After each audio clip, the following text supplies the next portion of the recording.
Good evening, and what's up, geeks? Welcome to Investigation Check, our not-so-regular interview show where we delve deep into some geeky creators and learn about them, their hobbies, passions, and uncover the untold stories of the brilliant minds behind our favorite content. I'm your host, Joe, and I'm thrilled to have you join me on this quest.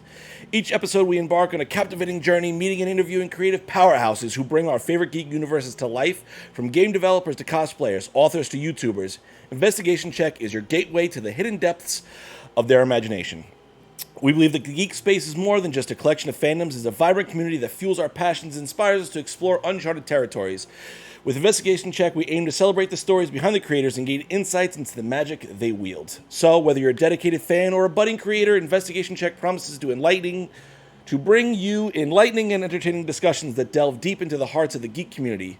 Join me on this epic adventure as we roll dice, uncover the truths, and embark on an unforgettable quest together. Get ready for Investigation Check. Tonight, we have the CEO of the CritAwards, PR coordinator for Geek Girl Con, DM of 3 different shows on the Dice Cream Sandwich channel, runs the Nerds, D&D, and Dorks Discord, the one, the only, Ivy B. Thank you so much, Ivy, for joining me. That's me. Hi. Thank you for having me on. I'm excited. I'm looking forward to this. So, let's start off real simple. Ivy, where are these people going to find you at so we can get that started right away? Yeah, absolutely. So, on the regular, I'm Gamer the Girl across all social media. On occasion, I'm over on Dice Cream Sandwich, and if I'm not Dice Cream Sandwich, I'm under the CritAwards, so you can pretty much find me under any of those 3. Fantastic. Or regularly on Gamer the Girl. All right. That's my own. All right, so let's start off. We'll start gently. Okay, all right, I'm ready. So, what's got you started playing D&D? Like, what kind of brought you into the hobby? Yeah. So I've always been a nerd of sorts. I grew up being a nerd with a father who introduced me to Star Trek and, the original Wonder Woman and all of that. So I've always been a nerd. And then my first con was when I was 16. So I've been going to conventions for a very long time. And so I cannot remember exactly the time when I didn't know what TTRPGs were, just because, they're so engrossed in media. Like, IT Crowd is one of my favorites. I love IT Crowd, or that episode of Futurama, that's D&D. Yes. D&D, because of course. But, so I've always kind of known about TTRPGs, so I cannot pinpoint a time when I didn't. But when I started playing them was when I was like, I want to say 17, 18 maybe, was when I actually started playing, like, my first games. What edition was that first game? 5th, I think. I'm pretty sure we played 5. Yeah. I think I started off with 5e, like, pretty sure. So have you played other editions or no? Very briefly, mostly because I would play on streams with people who would constantly use the, like, 3e verbiage. And so not often. I regularly will play 5e. Okay. Or other TTRPG systems in general. But right. For D&D, that's kind of what I'm most accustomed to. So is 5th edition your favorite edition so far that you've gone through? Yeah, I would say so, just for the simplicity's sake. Is there other systems, not necessarily D&D, that you prefer, or? I love Vampire. I love Vampire the Masquerade. Yeah, I have all of the editions over here. I love Vampire the Masquerade. I love the roleplay heavy systems. Yeah. So, okay. Vampire. Yeah. So, when you are a player, which, from what I understand, forever DM here, what do you have a favorite class? Yeah, Sorcerers. Okay. What about Sorcerers? Are my favorite class. I love Sorcerers. I am a very gothy person in aesthetics anyways. This is very tones down for me if you look at any of my other photos. I love the casters in general. I much prefer them to melee classes, and that's just personal preference. I just identify with them a lot heavier than any other class. I'm not a bard. I cannot perform, but I do love a good sorcerer.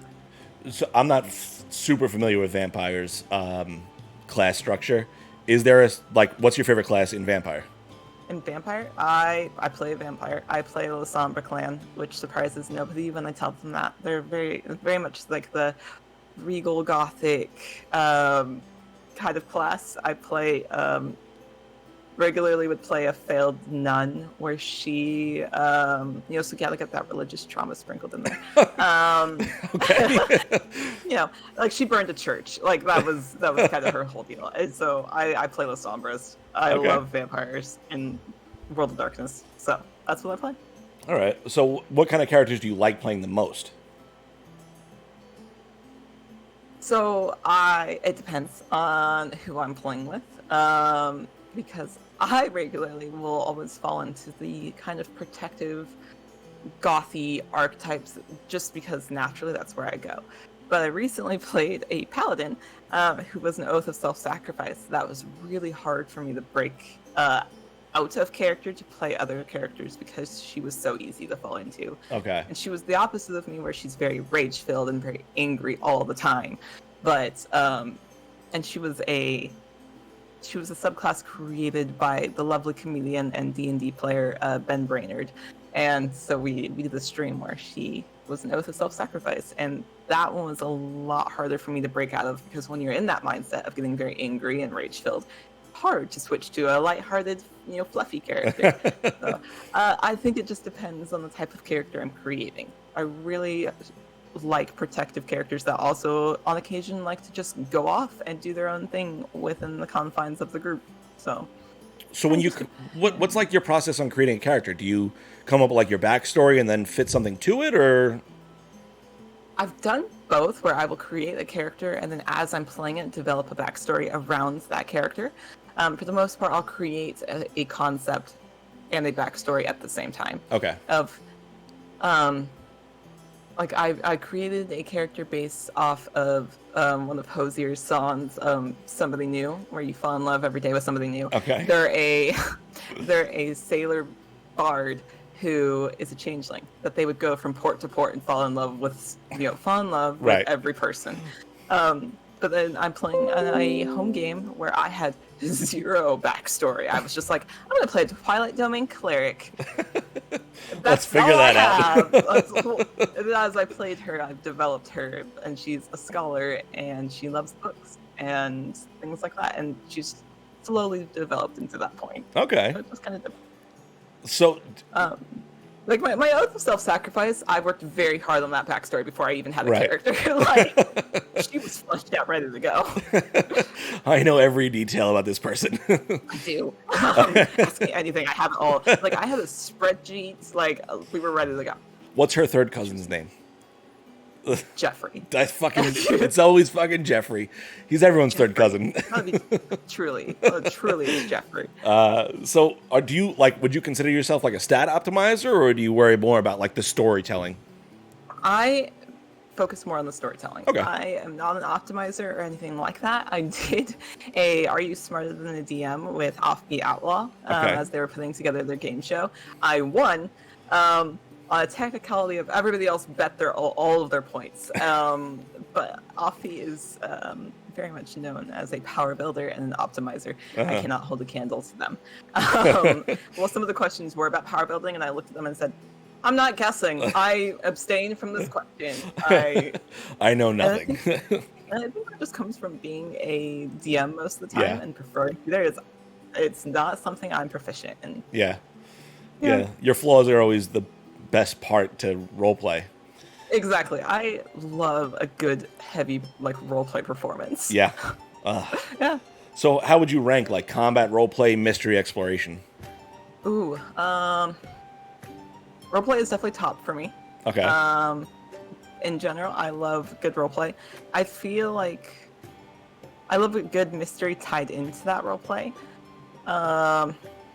Combat, probably third, just because it is important and I love putting it into games. It's just not my preference. Let's see, combat, you said Exploration's the other one. Oh, exploration. Exploration is also one that I just tie into roleplay, especially when I'm world building. It depends on the game I'm running. So I think that combat, it just depends on the expectations that the group has set with me before we even started playing. Is that in the session 0, I'll ask for those expectations. I personally just really love roleplay. Yeah. I love seeing drama and moments like that and getting them to act those out with my players. So I know how I am as DM, and like I always set up combats as like this fucking big emotional moment. Is that the same for you? Like, yeah, for the most part. You plan it out as like, I see the punch to punch scene, how this is gonna play out. I have a song ready. Let's go. Yeah, most of my combats, it's like big build up to very pivotal moments. Yeah. Or if there's smaller combat, it's because it ties into something in the story later on. Okay, yeah. Very rarely is it just a random combat. I've done them on occasion if a player's like, man, I haven't been able to use any of these abilities. I'm like, well, funny you mentioned that. I have 3 bugbears here with your name on it. What do you mean there's a hag? Yeah, but for the most part, I like to build up those story moments or have it be a clue to something else bigger. Like I did a cave mimic, like a full cave mimic that they had to do athletic checks to escape from the cave mimic that was trying to swallow them. That they were inside. That that tied into something else. They didn't beat the cave mimic, but it tied into a hint to something later. Okay, that's fucking cool. Yeah. Never heard of the cave mimic before. I'm gonna have to steal that idea from you. You can go for it. It's something. So I know you. We already know that you're the Forever DM. So how'd you get started being the Forever DM? Like, what was the birthplace of IVB the DM? Oh, I love telling the story because as much as I would never recommend this to any DM, I started off with a party of 12 guys. Jesus Christ. I started off DMing a 12 party of new players, with only one of them having a minimal experience. So that is where I started. Eventually it went down to like a manageable group of like 6. Okay. But yeah, I started off with a group of 12. As a new DM, your first group was 12 people. DM. Jeez Louise. I would never recommend it to anybody else. But yeah, I was the only femme person. They all were new except for one player who had very minimal experience, and that was how I jumped in. As I was, as I said, I'm always a nerd. I've been a nerd for years and years and years, and wanted to start playing again. And so I picked it up and was like, I have this story concept, very broad, as when you first start out DMing, it's always a very broad, I guess I'll do this. Yeah. And so it somehow just like grew and grew that more people wanted to play, as nerds do. Yeah.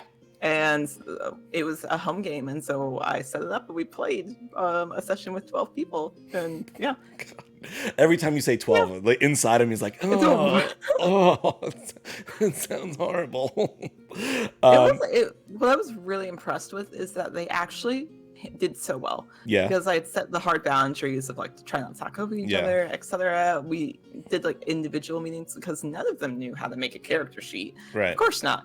And so we did like individual meetings of what their expectations were before we even started, which helped a lot. But yeah. Is that something you still do? Set those, have those individual meetings with all your players before the campaign? What is your process now? Yeah, so I always will do a session 0 early on. If I'm asking a player to come on, or if they're asking me if I have a game available and I do have an open slot, I will give them the details of what's going on, what the general vibe of the rest of the party is, what they may be playing, or what everyone is looking at. My boundaries and safety tools, because I will always utilize a safety tool of some sort. Normally we'll do the RPG consent form in the beginning. I have an adapted version to be a PDF online so they can just fill it out and it comes to me in Google Forms.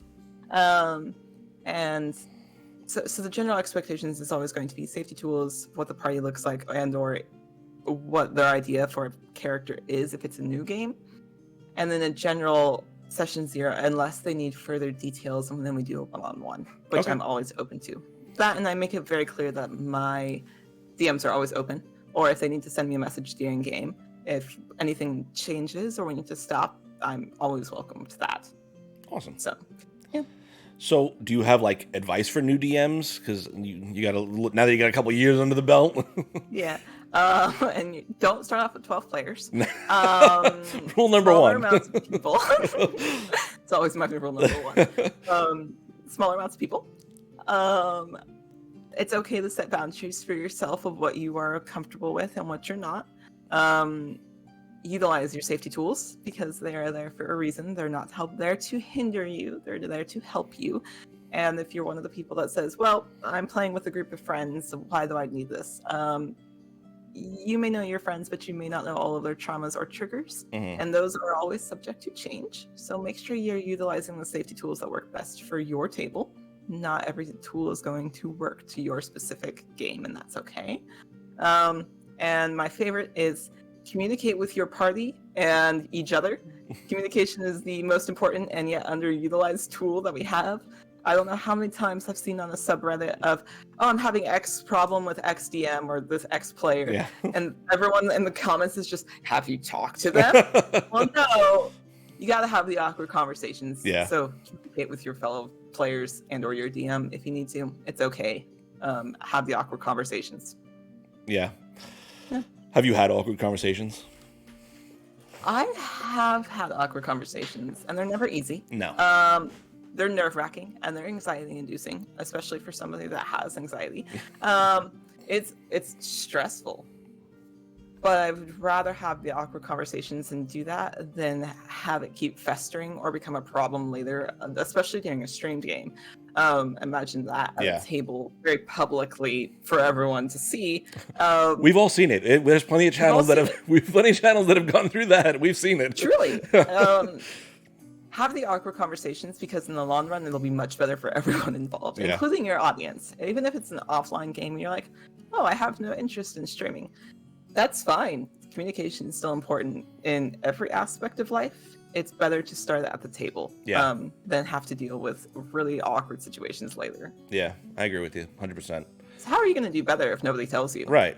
Listen, it's two-way. Every D&D game is a two-way street. Like, I'm not... Collaborative. Yeah, it's collaborative storytelling, everyone.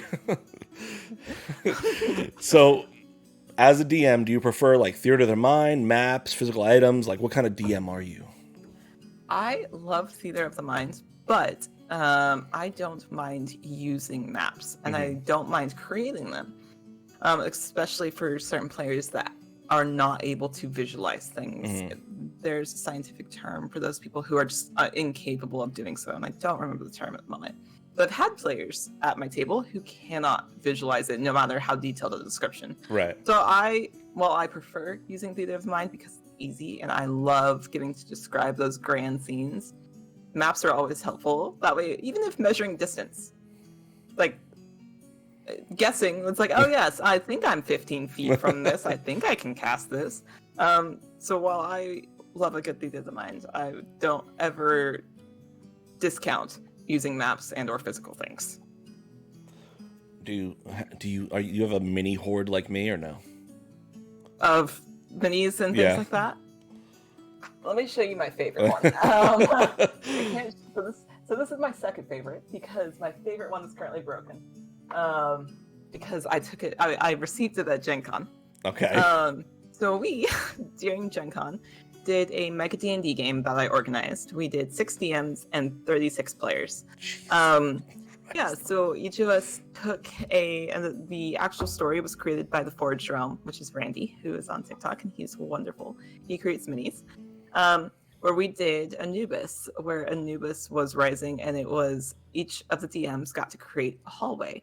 And so we were able to do our hallway, and then at the end, they would all enter into the chamber of Anubis where the large sarcophagus was, and he was rising. Okay. The NPCs that had originally sent them in were cult members that were sending them in as sacrifices, trying to raise him from the dead. And so Randy made us all these lovely statues of the actual statues. That's really that they got cool. to fight. And then he made an Anubis, which I have, but because he gave it to me, the scales on the back of it snapped, and I have to fix them. Okay. But it's, but he did it like a full like Anubis at the bottom, and it's gorgeous. That is really beautiful. What's his name again? Anubis. No, like the creator. Oh, the Forged Realm. The Forged Realm. Okay. Yes, and he's great. Incredible guy. Yeah, he was one of our DMs, so he surprised us with minis. Okay. So do you have I have a small horde. Yeah, listen, it's embarrassing how many minis I have. I would have a lot more if I had the space. Yeah. Don't It's currently. it's the constant battle of space and my obsession. Yeah, I get that. So do you have, what's your favorite part? I know you've said role playing. So besides, Yes. what about role playing is your favorite part of D&D? Is my favorite part of What about the role playing ballot? is your favorite part? Like what is it about the role play experience in D&D that you love so much? I love that it can invoke such a wide array of emotion. I have had some of the most intense roleplay in like characters being angry with each other, or me as a DM and this player having a very intense and angry interaction, only for us to go to break and then be like, "That was great!" Like I love the intense emotions from crying, which I've done on stream, or made players cry, to that rage, just a beautiful moment that you've been building to for sessions upon sessions upon sessions, or Yeah. watching that slow burn romance. It's like reading a book, Yeah. but you're writing it collaboratively, and that is my favorite part. I love those emotions, and I love the performance that I get to see all of my players get to put on. That's awesome. That's my What is favorite. your least favorite part of D&D? Ooh.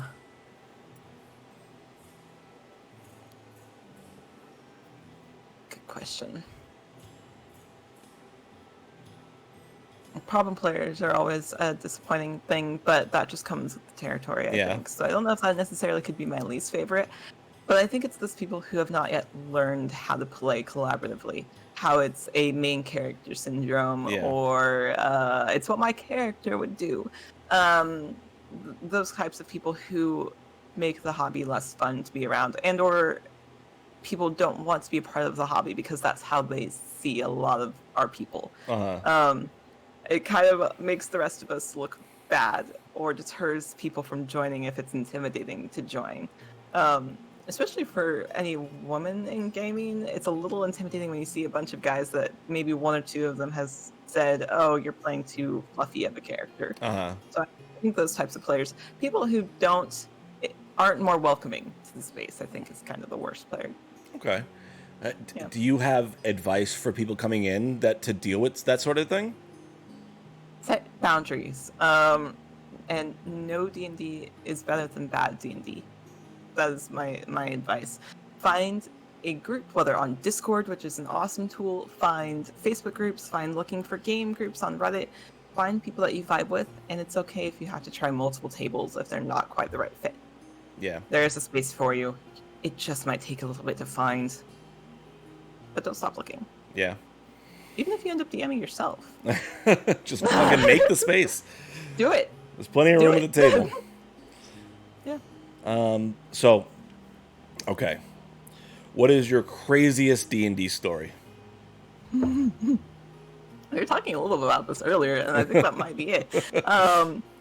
So the lovely Catiosaurus was one of my players for a level 20 mini campaign called Hell to Earth, which was based out of Avernus, where the players had to traverse the different layers of Avernus to get to the end layer to stop something from happening.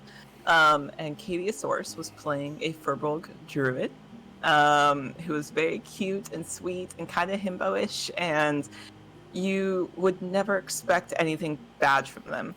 But as we were approaching the last layer of hell, they had throughout the game been putting seeds for plants in different versions of the layers and finding little patches of wherever they could, until they got to the very end layer. They got to Nessus and used plant growth and grew all of the seeds all across my layers of hell, and they rolled very, very high to have it succeed, and it did, and it ripped the layers of Avernus asunder.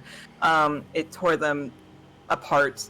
That and the sweet Furbolg druid used rats to attack some of the guardsmen, and that was the most grotesque thing I've ever seen Katie do in the game, and I wasn't ready. It was a little wild. I let them describe it, and it was definitely something. But so yeah, I would say tearing Avernus asunder with plant growth was probably one of the craziest things. Yeah, that sounds like that's up there. Yeah, it was. It was great. That whole group was a really, really awesome group of people, and so it was funny getting to watch them interact and perform. And you said that's kind of spun off one of the shows you do now? Yeah. So I do a couple of other games at the moment. So that party ended up succeeding, stopping who they needed to stop, and it was a mini campaign, so just a couple of episodes, but succeeded. But I had the question of what would have happened if we hadn't. And so I now DM Cataclysm Children, which is 25 years after the events of that, had they failed, where it's a group of young adventurers getting to go on a quest who have only grown up in a post-apocalyptic world post that event, with two older characters who got to see the world before it was that and are now focused on preserving the knowledge and the lore that was previously in this world, because they're scared of people forgetting. And so I DM that one, which is every other Monday on Dice Cream, and then I DM another game, which will be starting shortly after Dragon Con, I believe is what we've decided. That is a group of adventurers that wasn't able to get to the breach in time of what would have happened had they not been able to make it in time, but it's a different party that was sent. So we'll see what they do. That affects the group that's 25 years later. I'm really excited to see how that goes for them. So maybe this isn't necessarily the best question for you, like, because you don't necessarily create your own characters, but so I'll rephrase it towards like your NPCs and the NPCs and the big bad that you create. Sure. Do you pull in parts of yourself into these characters, or are these just things you just kind of like pull from the outside? What's like your journey on how that kind of character creation process goes for you? So character-wise, I think it depends on what I'm playing. I have characters that are the complete opposite and characters that are very much me. The character I played on stream for 2 years is very much me. She is a lot of aspects for myself that I struggle with. And so she was a very healing character to play that went through a lot of stuff. For my NPCs, it kind of depends on what I'm needing at the time. Mm-hmm. I have NPCs that are just more badass versions of me, and then I have NPCs that I randomly will throw in there and give them a broken French accent on accident that I now have to live with for the rest of the game. True story. He was a blacksmith. I didn't mean to do it. It happened, and it was too late. I don't want any of this. I was like, they're going to keep coming back and talking to him now. But for my bad guys, I love a good villain. I love playing a good villain. Even if they lose in the end, as they technically are supposed to, I just love a good bad guy.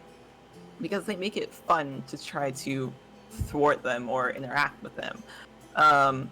My advice for Strahd is always rewrite Strahd. Always. He is an incel and a poorly written character. Rewrite Strahd. Just rewrite them. For my personal characters that I put in my homeworld, I take inspiration from a lot of things. One of my bad guys is a mixture of Jekyll and Hyde mixed with Jack the Ripper. Okay. He has worked very hard to develop a serum to turn himself into monstrosities, but he has done it intentionally. So he would take organs or things from other characters or NPCs to use in those experimentations like Jack the Ripper, but he is trying to transform like Jekyll and Hyde. And he was the first bad guy that I ever got to create as a DM. Yeah. He never got to see fruition until 2 weeks ago. Oh, really? And yeah, and which is the whole thing. It was a fantastic fight, and my poor players had been so focused on him as the red herring that they never saw the actual VBEG in the background. Oh my God. Who's a necromimic. It is a so that cave mimic, that was one of his. Yeah. He is a mimic that originally was turned into a spellbook. He was a wizard, and the wizard wrote spells in him, and so he learned to cast and has systematically been removing officials all the way up to the king, and ended up with the party in the form of a mug that said "World's Best Tavern Wench" on it because they couldn't find a "World's Best Mom" mug. And that character died, very sad and tragically, and so they took the mug.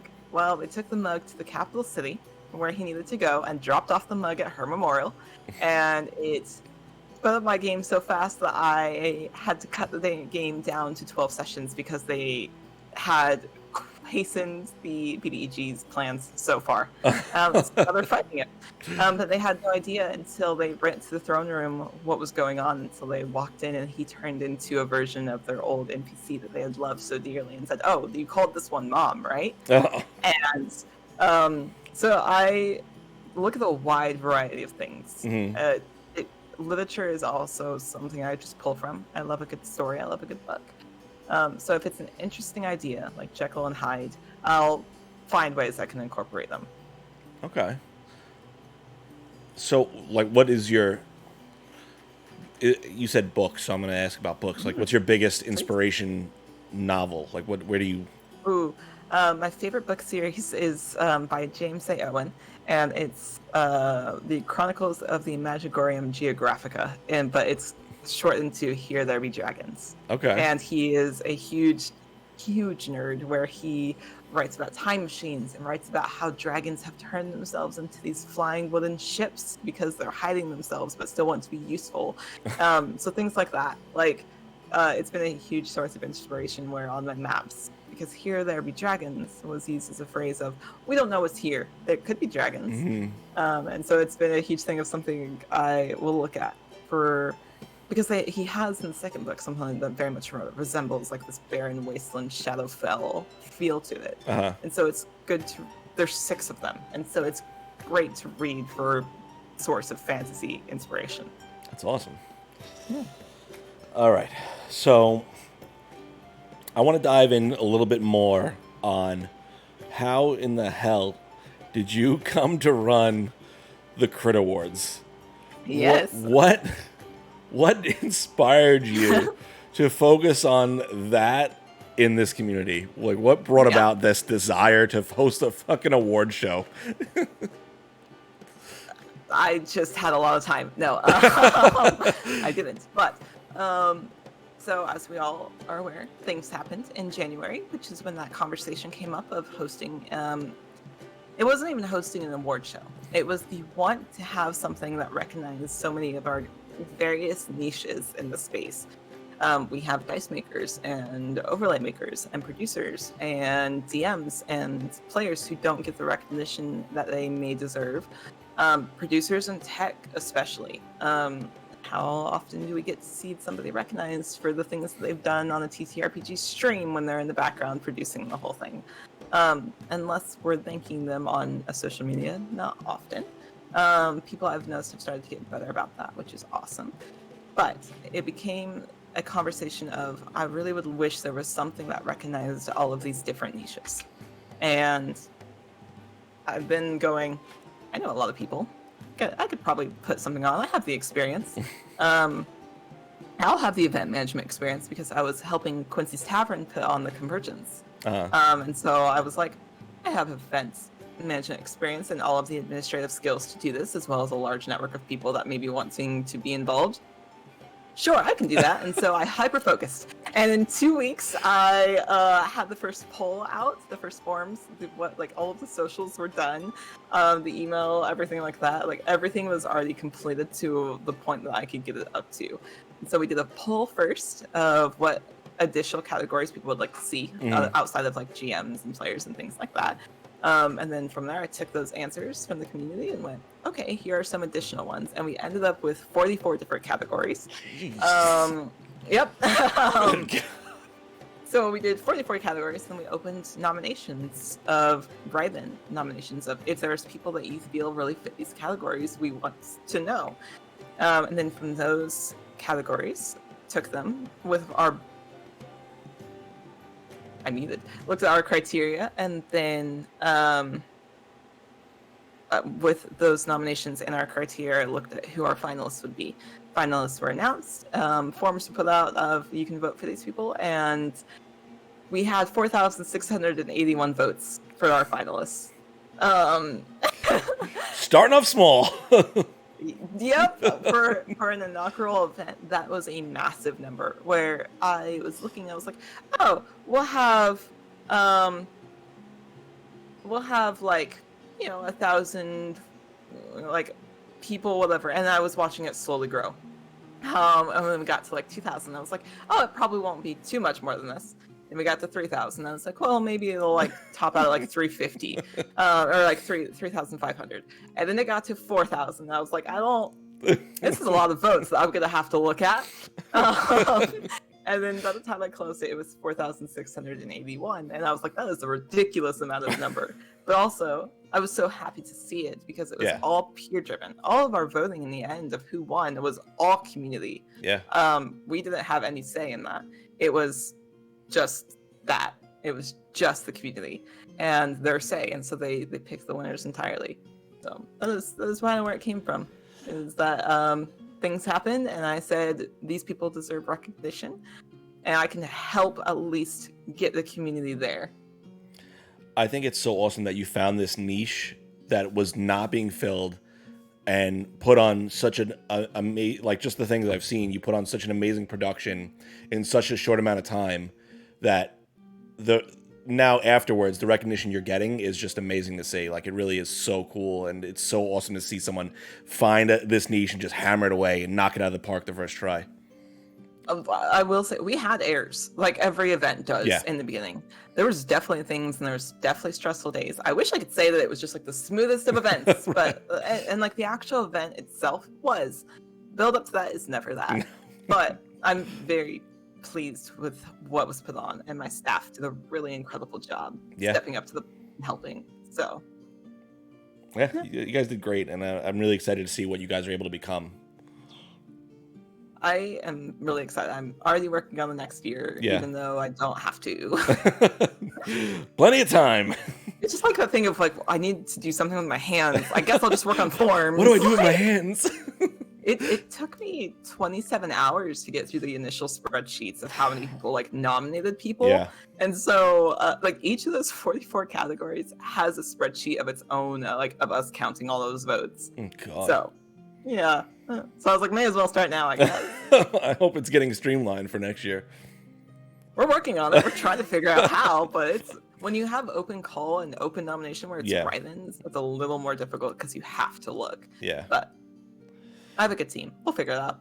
I saw you I saw an open call. Do you want to talk about that a little bit? Yeah. So because this next year is planning to be bigger and promises to be more involved than the last year, this past session of award. We're currently doing open calls for board members. So if you want to apply to be a board member to do the vote verification, you can. But I'm also working on forms of what we'll need for more staff positions next year, whether social media, whether more security for my security team, or just support specialists or media, whatever you are interested in doing. If you think that we have a role that might need filled, then we're encouraging you to apply because it is so community focused that we want it to be very open about what we're doing. So the only ones that'll probably be still filled is our hosts, but our presenters' positions will probably be open as well. Okay. And they can all those things you want them to go through the link on CritAwards on Instagram? CritAwards on all the socials. All the socials. Yep.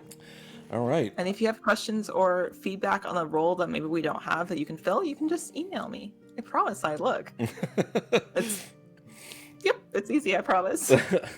So how do you approach like this creative process when you come to like developing new content? What goes into that thought process? Which new content? Because I mean, there's a lot of things. There's a lot of things we're talking about here. For TikToks, it just depends. I have to be in a mood to film them, and I've fallen off quite badly about it. If I hear good audio, or if I see something inspiring that I'm like, that's funny, how can this be applied to my own content, or what can I put a spin on this? That's something. For social media, I do a lot of social media and community management for content creators specifically is another role that I fill. Whether that's Discord moderation or building channels, anything like that. It just depends on what the content creator needs filled. Even if it's just checking emails or things like that, or finding new products that a bunch of the TTRPG community is putting out, or new Kickstarters. So I think it depends on what I need to fill, what role, or what inspires me, because you can't really do content for the numbers or anybody else. It's got to be for you. And so I think it just has to be whatever I'm in the mood to do. Otherwise, it's pretty noticeable that I'm not really enjoying what I'm doing. So yeah, I think that, and talking to other content creators about things that are inspiring them. Maybe it'll click something else in your head. Okay. Is that the same as when you're developing like a new game? How does that process work for you? Yeah, I have a couple of very good friends who also DM or also GM different systems that offer up a lot of ideas that will bounce off of each other. Or like the Necromimic as a stat block is created by one of my fellow GMs that we sat down and I was like, I have this idea. And they were like, but what if they also did this? And so having people that you can talk to and bounce other ideas off of, always helpful, because then you're not stuck in your own head. Yeah. Because sometimes we get stuck in a loop or don't have anything new to offer it. So find good people to visit with about it. Okay. Or just go on Reddit and look and see if there's anything that inspires you on those.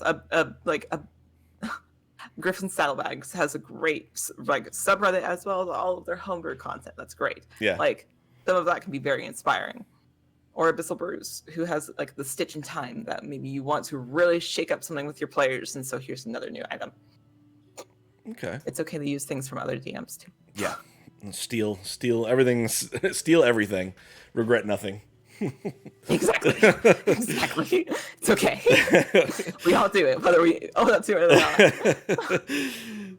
All right. So you're doing all these things. You're creating all these amazing stories. You're bringing together all these people.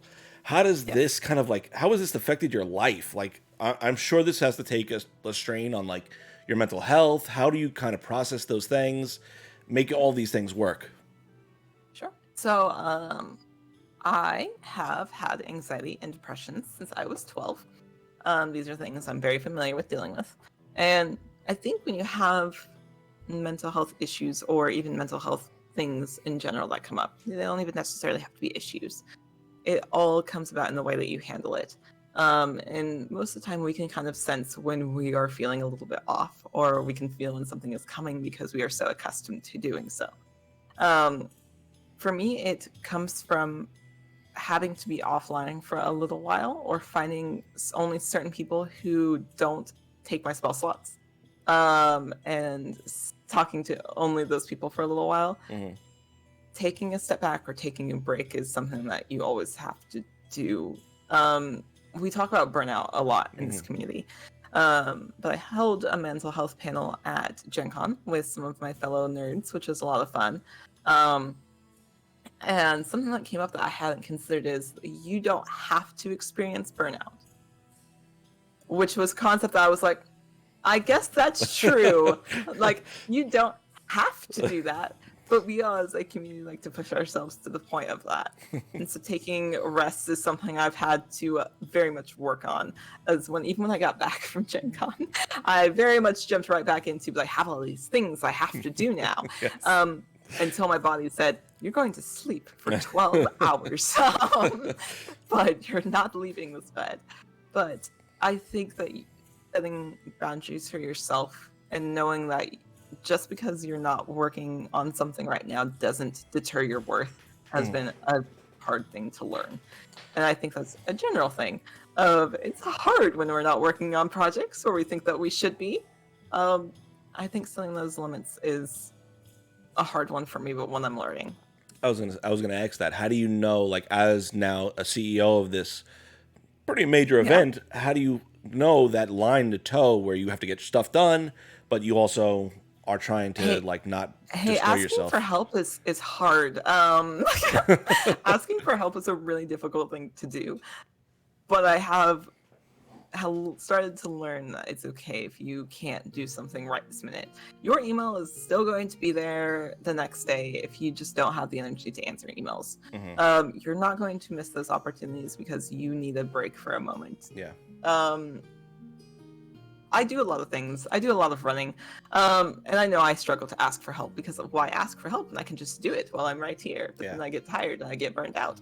I think just being mindful that those opportunities are going to be there later, or that email or that social media post, you can come back to it. And so it's one of those things of learning to rest, that sometimes it's okay. You're going to be busy later. It's okay. You can take a moment now and breathe. Yeah. Even if it's something simple as just, I need a 15-minute break from the computer where I just get up and I go drink some coffee, or I go hang out with my animals, or I go read for a little while, just something else. Some of the best advice you can do is find a hobby that isn't what you're doing all the time. Find a hobby. But what if my hobby is this? That's the issue, is that if your hobby is also work, then when are you taking your break? Exactly. Things I'm learning. It's not a quick process No. by any means for anybody, but learning those boundaries and learning how to reset is a skill that is hard to learn, but worth learning in the end. Do you have any tips on how to learn those skills, like things they can do? Be mindful about it. Yeah. Set yourself little sticky notes where you'll see it, or set yourself little calendar reminders. I know ADHD is a huge thing in this community. I get that. And I know that we are very forgetful sometimes. So even having somebody that you trust to maybe message you on occasion, be like, have you taken a break today? Have you, having an accountability partner to that extent of, hey, I'm worried that you've been working a lot today. Have you eaten? Have you drinking some water? Are you taking any medication that you need to? Setting little reminders for yourself and making it a conscious part of your routine. That way it becomes second nature. Then you don't need those reminders. Yeah. As much. Yeah. It's always good to have a team around you. That's great advice. I think that's a really, really sound advice to give people. So, what are you working on currently? Talking about burnout, what are you burning yourself out on now? Getting ready for the CritAwards next year. Very brief, like very small things here and there, like working on those application forms. They're looking to see how we're going to expand that team, or who else wants to be involved has been a thing. Mm-hmm. And then always adding new D&D games, and or learning other TTRPG systems, or supporting all of my friends on their streams. That's kind of where I'm at, is getting ready to run some more D&D games and running some more TTRPGs. And one of my major things that I do every year is I am on the board for Rolling for Charity, which is a 24-hour charity event where we raise money for Doctors Without Borders. Okay. So we've raised over $20,000 the past 3 years. So we do that every November, and so that is kind of what I'm gearing up to do aside from GeekGirlCon, is getting ready to raise more money for Doctors Without Borders. Okay. That's kind of a big one. Yeah, I run all of the tech, and do all of like the back end producing for that. So how does, if someone wanted to, is that like an open call thing? Like, do you bring is. people in for that? How do people get involved? It's open call. How do people get involved to help? It's Rolling for Charity on all socials. We actually are getting ready to ask for volunteers, I think, this week or next. Okay. So if that's something you want to volunteer for. We're going to do, I think, Vampire the Masquerade for one of our TTRPGs, masks. We have a whole bunch. We're basically just doing 24 hours worth of TTRPG stuff. I know we're doing some other fun TTRPG adjacent things. Okay. So, yeah. Where should it'll be people an pay open call. attention for those social media posts? Rolling for Charity on all social media posts. Rolling for Charity. Rolling for Charity. Yeah, it's been a lot of fun. It's a lot of fun every year. We've worked with Chaosium, where they had their marketing director come on and do one of our Call of Cthulhu games, which is a lot of fun. It's fun every year. That's awesome. Yeah. And it's all international because all of us live elsewhere. Yeah. It's like 2 of us are over in England. We have 2 people over in Scotland. We have an American. We have me up in Canada. So it's anybody from any time is welcome to come and hang out. All right. That's awesome. I look forward to Yeah. sharing that information when it pops up.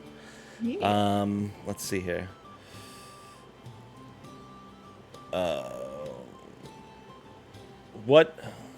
So, as a content creator in this space, what kind of challenges have you had to like overcome and kind of work through? To come to the place you are now. Because I mean, let's be honest here. You're doing fantastic. So I do a lot. yeah. I have bad days, and I think that it's first and foremost I need to acknowledge that is I do all of these things, but I have bad days. Or sometimes I look at my email and go, I am doing none of this. I'm going to go lay in bed for 3 hours and watch TikToks. That's certainly been something that has happened where I just look and I'm like, I don't have the energy. I'm going to bed. Which is not a healthy way to deal with that sometimes because then I No. myself get to burn out. But yeah, I think I think that just making sure I have set those boundaries for myself again is just there are struggles of whether you're on stream or off. Yeah. On stream, you're always going to ask yourself if you actually have the mental capacity to be on stream today. And if the answer is no, it's okay to take a step back. There have been days where I just don't have the mental energy or the spoons to do with it. And that's fine because your mental health has to come first. But yeah, I will have the struggle, but I also am really lucky to have a lot of really good friends. I grew up online. Like for some background, I was homeschooled. I was raised Southern Baptist, and I lived in a town of 3,000 people. Okay. All of my people were online from a very young age. And so like all of my community was online. And so I've developed some really lasting friendships of like 13 years plus. I'm still friends with these people. And so it helps having a good community around you who can help ground you. Or sometimes you just want to sit in silence in a voice chat, and that's okay. Yeah. Yeah. So I think the making sure that you know that your mental energy it's okay to take a break. So you haven't had any like external challenges to like the career path you've kind of forged for yourself? It has been an interesting thing to transition from somebody who's worked. So I've worked in the medical field. I did 8 years of administrative work in the medical field as well as probation and parole. Okay. So it's a hard thing to try to transition over the content creation and utilizing those skills. So I think trying to find a community that fits into that and dealing with the stress of some people in this community are not great. And that's just okay. So like some of these people are not your people, and that's all right. Yeah. But that comes down back to having those hard and stressful conversations of trying to find the right people. So I think that it's just a very big learning curve, no matter where you're coming from. And I think that a lot of us that deal with the imposter syndrome of not being good enough, or being hit with, do I really belong in this space? It's something all of us experience, but I think that it just comes from, we see a lot of our people succeeding in fields that we would really like to be succeeding in. Yeah. And the having to not compare yourself is a big one for a lot of people. And it's a hard thing to do, but it's something all of us struggle with. So I would say if you're going to be dealing with imposter syndrome, look at how far you've come yourself, because it's something I have to do too. So when you're, I mean, you do a lot, so could be a very broad question. Sure. Is there any I'm ready. Geeks like franchises or characters that kind of influence you and like drive you to do these things, or affect your content or the way you present stories? Sure. I draw a lot of inspiration from other DMs. I'm very fortunate to have watched a lot of streams where I can pull content from other DMs of, wow, I really like what this person is doing, but also I really like how this person is doing. I'm going to take and adapt that. So that outwardly kind of stuff is very helpful. But also, like I said, I'm a huge nerd. I love Star Trek. I love Doctor Who. I love anime. I will take and combine or steal little storylines or things, but not in a way of like, this is very blatantly Doctor Right. Who. But in a way of, Wow, that thing that they explored could be really fun. Like, wow, a ship full of time portals could be a lot of fun to have to adapt to D&D or a different TTRPG system that may fit that a little better. Like Cyberpunk, that would be really fun for Cyberpunk. And so things like that always will inspire me. Adventure Time is a great one. Like, I love cartoons. I just love them. I think Adventure Time is always a huge one of the things that you can take and adapt of, like, we have Candyland and Iceland and things, and it's a great way to flavor your Fey realm or flavor your Shadowfell, or maybe you just need something completely different in your homebrew world that you're working on. Any type of outside medium like that, you can probably glean something really cool from. Star Wars is also a great one. Star Wars, in addition to Star Trek, I'm just more of a Trekkie. You know what? We can't be friends anymore. I'm sorry. I'm sorry. What I grew up with, I gotta be more of a Trekkie. But I still appreciate and love them both. So just because you brought up Cyberpunk, it made me think. Yeah. What is a system that you haven't played that you really want to play? Like of the tentpole systems. Ooh. I haven't yet gotten to try Thirsty Sword Lesbians. Okay. And it's one that's been on my list. I own it. It's right here. I have it. I just haven't been able to play it yet, nor find a party. I have a couple people who have offered. I just haven't run it yet. But it's gorgeous, and I'm excited to be able to run it one day. Okay. Yeah. So I know you run the Nerds D&D Dorks Discord. Yes. How do you stay connected with your audience? Like, is that you find Discord to be the best way? Like, do you incorporate their feedback when you talk to them about stuff? How does that all work for you as a creator? Yeah. So I actually run quite a few different Discords of other people's, but that is the only one that has my name on it. Okay. Yeah, Discord is kind of the way that I like to stay connected with everyone the most. Because I like being able to jump in general voice chats and people getting to join and we just chat. It doesn't... It feels like it gets rid of a barrier of when you see a Quincy's Tavern or a Shane Wally or a Jennings or any of those people, it feels very natural to be able to jump into a voice chat and have that boundary still there, but removed in a way where it's okay to be able to talk to each other. And I like that. I like that you feel more connected that way. Obviously, comments and talking is great through interactions that way, but it doesn't feel as personal as when you get to be face to face with someone. Right. Even through like this, this feels much more natural than me having to talk to you over a Discord message. Yeah. It's just my favorite way to stay connected to everyone. I'm in like 89 servers, so like I can't. So like, yeah, I moderate quite a few of them. So. Jeez, I have like 7. I'm like, I can't check all these messages. I'm in a lot of Discords. I had to count one day because Critical Dice, Jason asked me, he was like, hey, Ivy, how many servers are you in? I was like, I don't know, it's been a while since I counted. Why? He's like, because I can see that we have mutual ones in 14. And I was like, all right. So, yeah, I do a lot of moderation for other people, so. Do you take feedback from like when you have these interactions with people and kind of does it affect the way you kind of... I do.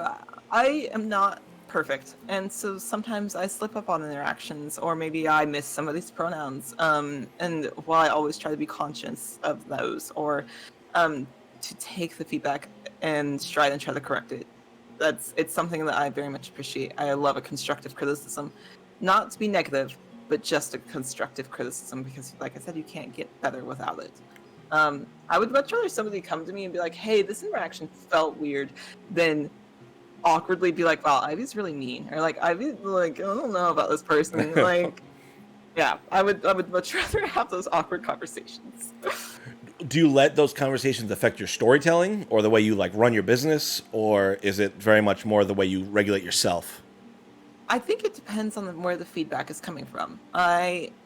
With any businesses, I always, like, if a feedback survey comes out, I very openly will ask for feedback. The CritAwards is a great example of, after we did it, we came out on Twitter and said, hey, we're going to be putting out a poll. What can we do better next year?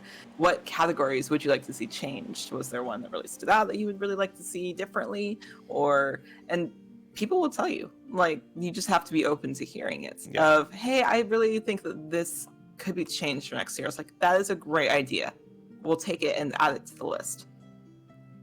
Taking it in stride and not taking it to heart and saying, well, I failed. I can never do it again. It's like the world is ending, which we get on ourselves about. And sometimes that's just the day. That's kind of how it hits you. Yeah. But as long as it's coming from a good place and not a negative place of how the person intends it, it may not affect how my business changes in the end, but it's something to at least be mindful of in future things. Right. Being willing to listen and sort the good from the bad. Exactly.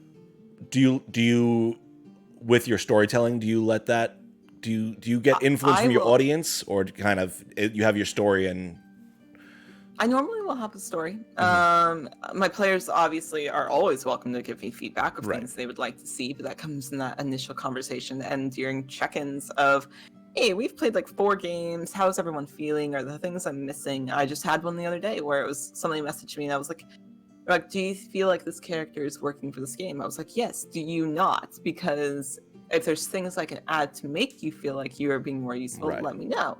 And so it affects my storytelling in a way of how can I improve this for the player's experience? Because if the player's not having a fun time, then nobody is having a fun time, not really, especially if you're watching it on a stream. You can very actively tell when the player is checked out. Yeah. Which is not fun for anybody involved. So yeah, I think as long as it's coming from a good place, I'm always open to the constructive criticism or feedback. Okay. So, are there any like behind the scenes stories or like anecdotes from your experience as a content creator? Because now that you do so many different things, I'm sure you've dealt with some interesting individuals and have some crazy stories. I would love to hear at least one. I'm trying to think of like who's the most ridiculous.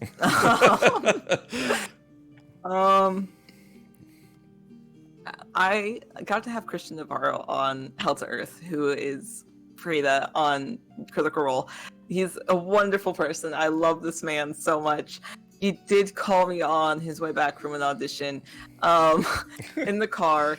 And I was like, what are you doing? He's like, I might be late to stream. I was like, why are you calling me on Discord? You have my number. And so he was video chatting me and then just goes, dog, as he pushes the phone down. And it's just his dog just laughing. I was like, okay. He's like, I might be late to stream. And I was like, okay. Just texted me and he was like, no, I might be late to stream. Also, dog, also I might be late to stream. And then I was like, just be safe. That's all I care about. Like, just be safe. Damn it, Christian. Video text, video calls and driving are not safe. It was that was a very funny one. Of just unexpectedly he called the group chat instead of just me. It was the group chat, and I was like, why is he calling the group chat? He's ridiculous, and I love him very much. But yeah, things like that are always the funny things for me. Yeah. In person, I think probably at Convergence, Quincy's event, that I got to be house parent for all of the DMs. And so it was frequently all of the DMs just being ridiculous. Like Gabe James Games is a dear friend and is one of my GMs, where he was standing in the middle of the living room and goes, I forgot I have a meeting. And I was like, okay, go have your meeting. And he was like, I'm going outside. I was like, all right, they want to work with you. So like, if you're going to take this vote of like call, go outside. He just picks up a dining room chair and walks out the front door. Okay. Goes outside. But then decided that the front yard was too loud, so I picked up the chair and we just watched him walking around the entire Airbnb to the backyard as he's sitting there cross-legged video chatting to whichever company it was that wanted to work with him. Okay. So it's things like that of just like little silly things that just make me laugh. There's a video somewhere of one of the other DMs going, and here we see the wild Gabe. It's great. Things like that. So that being said, what do you find like the most rewarding part of being in this insane community? Getting to know all of the incredible people. There's a lot of people who work very hard, big and small, creators of all size and or up and coming creators. I love getting to know new people and hearing about the projects or the stories or the homebrew. I just love the interactions. I like getting to know all of the fun things that people are doing. It's one of my favorite things is people joining voice chat or just excited to message me about the new thing they're working on. Those are my favorite. Yeah. I like just getting to know people. Okay. Who is some who has been the most inspirational for you as a creator, Oh, bigger than you that you've met? oh, this is an easy one, actually, and I've told Okay. her this.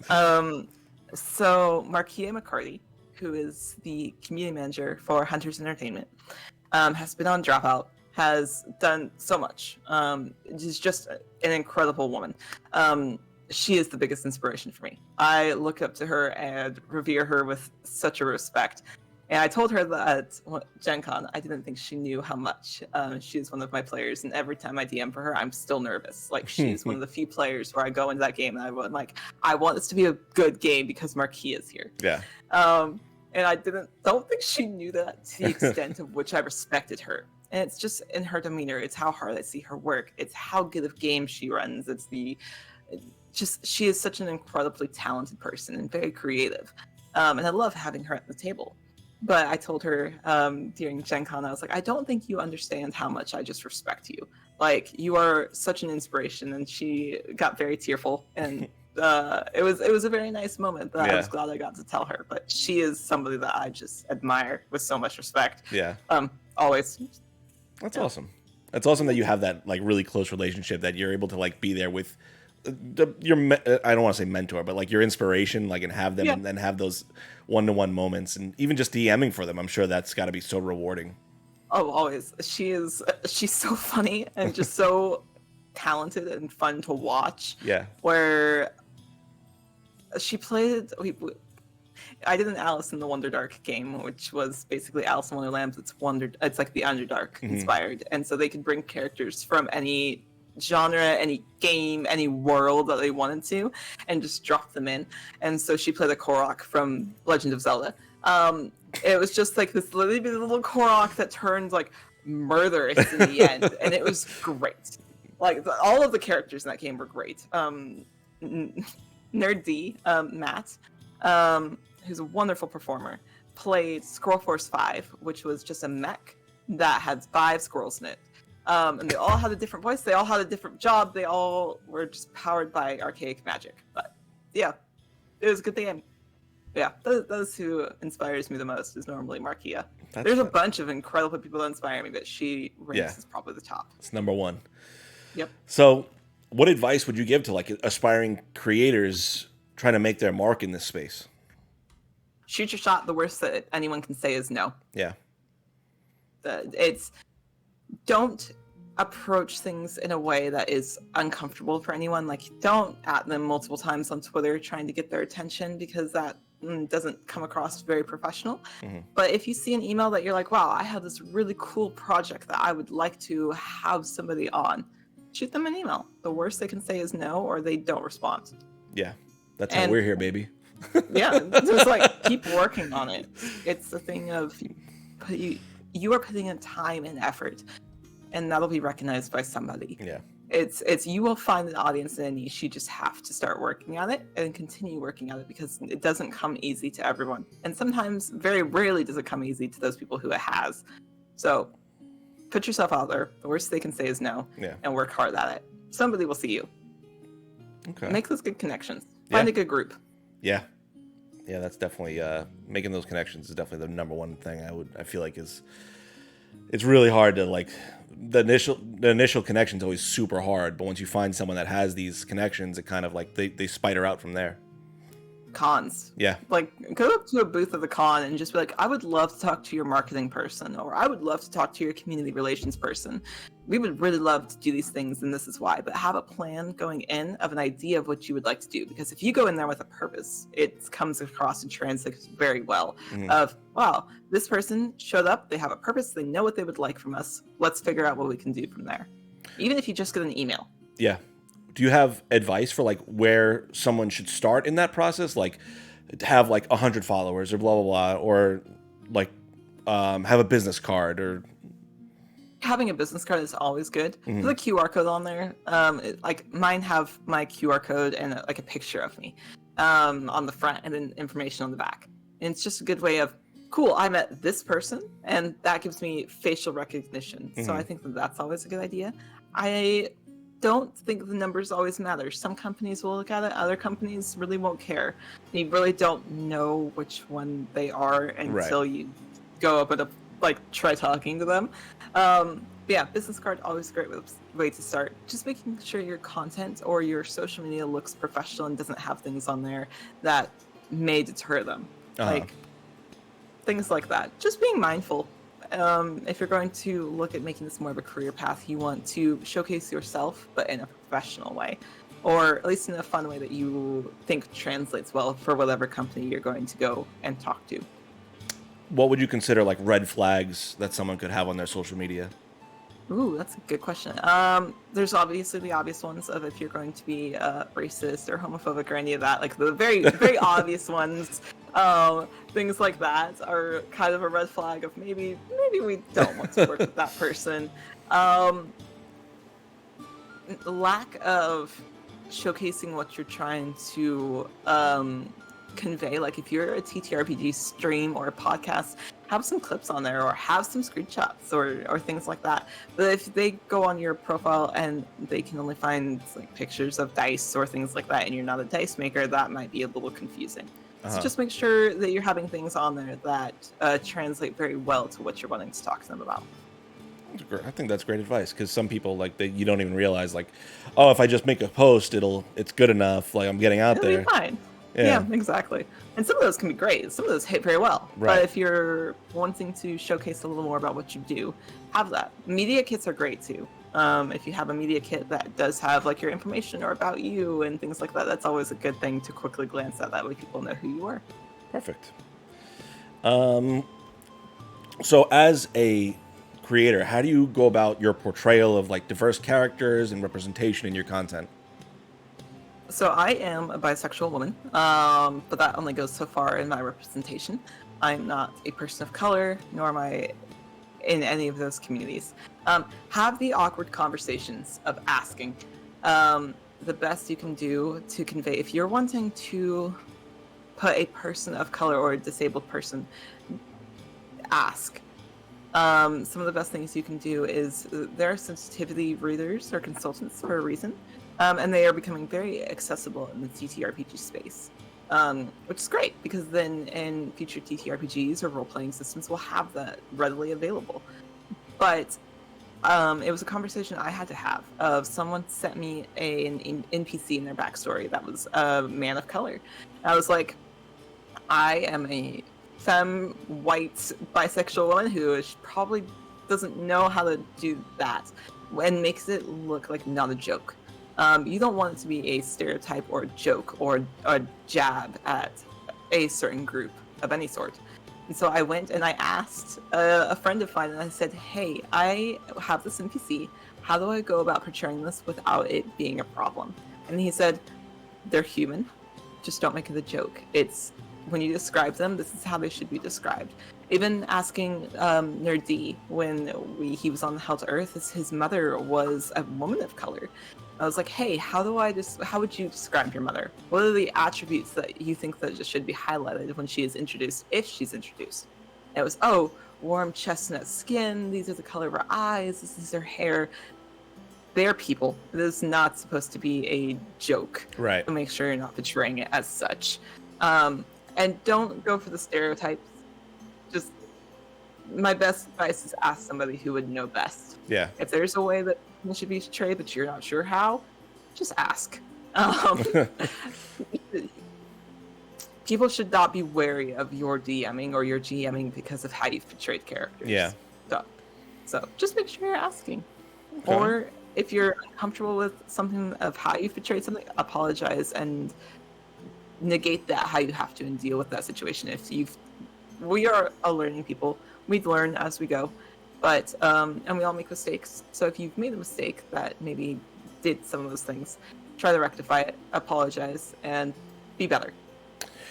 So I know you don't do a lot of playing, but would you ever play a character that was not necessarily a bisexual white woman? Mm-hmm. Like, how do you go about that process of making that character? Sure. Yeah. So I will never try to do a person of color or anything like that, just because that's to me is crossing a line. There's a difference between portraying an NPC in a world that you've created and actually playing as something other than what you are. But I think that it is a great tool to look at sexuality and identifying how you would like to portray yourself. I was not out when I played my first character on a stream. She was bisexual, and I was like, yeah, that makes sense for her. I don't know, like, I knew I wasn't out, but the way that I used it as stream was, yeah, like this is normal. This just is normal. Giovanna, who is my Oath of Self-Sacrifice paladin, is ace. She is not interested in pursuing those relationships, and it's just a character type. But once again, it needs to not be a joke. It needs to be oh, I'm playing this type of class and this type of thing because I want to explore maybe that part. Yeah, like changing can be a great way to explore if you are maybe feeling like somebody else or feeling, a transition of sorts between genders. I know quite a few of my trans friends have looked at changelings or playing things like that, and it gives a chance to explore that diversity and that sexuality without it being harmful, as long as you're playing at a safe table and you're doing it respectfully. Yeah. There's always like, I'm sure we've all seen and read the Reddit stories of the guys playing women and it's just to sleep with the rest of the party. Right. Maybe don't do that. Like, maybe like be respectful, but yeah, it can be a great tool of trying to figure out who you are in the real world as opposed to a fantasy one. So, yeah, and you could feel free to not answer the question if it makes you uncomfortable. You said you weren't out when you made your first bisexual character. Yeah. Did that kind of like, did you know you were bisexual when you made her, or was it kind of like the process? This was kind of helping you through that process. I very much knew. I knew for a very long time, but like I said, because of that background, it was in a position that was not comfortable coming out. And so she very much was a way of expressing that before I was ready to officially tell everyone. And it was so funny when I did officially come out because everybody was like, Ivy, you were straight? There was no hiding it, but It was a way for me internally to process that actually coming to pass that I was actually out to the public. So was it like you testing the waters, be like, how do my friends going to react to this kind of situation? I think maybe subconsciously. I don't think I consciously did it, but I think subconsciously my brain was probably like, we'll just see. We'll just try. Let's just dip a toe out there. Okay, all right. Yes, that is correct. I am correct in my thinking. Okay. But, yeah, I think it's a great way to just kind of prepare yourself to see how everyone may react to that, if that's something that you are struggling with. Okay. So, moving off of this sensitive subject, Sure. Is there any tips or strategies you can share with like building a strong and engaged community around your content? I think that as long as your content is good, people will find you. Make sure, like, if you are really focused on power building, like Off the Outlaw is, those power builders are going to flock to them, as they do, and that's great. That's an awesome community. My focus is always more building the strong community connections of, well, do you like roleplay or do you like building characters, or how can we best support each other in those things? I'm very much a lover of supporting each other in the community. So those kinds of people kind of flock to me that are looking for that type of support or that sense of community with each other. Yeah, I think that if you set those boundaries early on and those expectations for what you want your community to be, the large majority will respect them. Will you have to ban people? Probably. Unfortunately, that is just the way of the world. Some people are going to come into spaces that don't necessarily fit that space, nor do they want to. But for the most part, it'll help you diversify what you are looking for in a community, because you are kind of broadcasting that, especially when you're making content. You're kind of broadcasting what you are as a person and what people could expect from you. Yeah. So it's just setting those early expectations of, this is how I am. So maybe if you're also similar to this, we would vibe really well. But yeah, I think just setting those early expectations, and if you have a Discord, putting those rules very visibly of, these are our expectations of, this is an LGBTQ plus friendly space, or we don't allow racism or homophobia, or if you are trauma dumping in a server, like, we ask that you be respectful about it, put spoilers on it, or use the select channels. So I think just setting those rules and expectations very early on can help, and your content will reflect that. Okay. So that being said, is there any like developments or trends that have kind of come out of this space that you noticed recently that you're kind of adapting to? I'm trying to think of what the current trends are. um, Good question. I don't know if I can think of any specific ones. I'm trying to think. I don't think so. I think everybody lately has been really good about trying to be more diverse and inclusive in the space in general, which is nice. Obviously, we have talked about there's always this couple of bad apples, but I think that the amount of inclusion is starting to come up a little bit. So I think that's a very good way that the trends in community are going, is that we are trying to be better about it. So hopefully that continues across, Reddit, like the D&D subreddits and things like that. But I think that's kind of what I'm seeing the most of, which is really good. Okay. So how do you stay like inspired to continue to generate fresh ideas? I think because I'm so heavily in like the TTRPG space, and that I frequent online spaces so often, that I'm able to connect with a large, diverse crowd of people that always has different ideas. It's that thing of trying to find people that may be different than you, but still have very good ideas that you can learn from. And watching those GMs on different streams, like a Pathfinder stream is definitely not going to be the same as a D&D stream, but what can I learn from this GM as they're DMing their game? Inspiration just comes from, like I said, in reading or talking to other creative people about, hey, I'm having a mental block. How would you deal with this situation? Or how would you deal with this? Or what would you add to it? What can be added? So I think just making sure that you are looking for those outlets of inspiration. Okay. Reading, Reddit, friends. So have you ever gotten... Sorry. Oh, you're fine. I was just going to say, even just taking a rest and going for a walk for a little while and getting out of the same space. Yeah. Doing something else. Have you ever received like unexpected or surprising feedback from someone that just kind of threw you off, and how did you kind of handle that situation?